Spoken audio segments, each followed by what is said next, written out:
Dito tayo ngayon kay Sir Boying sa bull farm niya. So, ito yung mga Brahman tsaka Indo-Brazil na kinokolektahan din ng semen niya. Malaki. So, papakita natin yung gano'ng kalaki. Si Roro.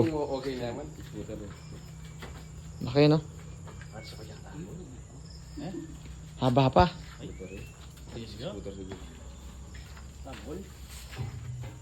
Ito naman is pure Brahman. Grabe katawan, no? Walang kaulog yung itlog dito, sir, pag nilagyan mo. Lapad na.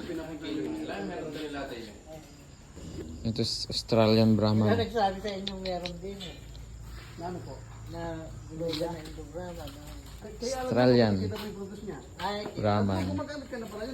So, US Australian Brahman. Tapos yun is US Brahman. yung binabagsakan ko sa Ito isa. Ito mas matangkad.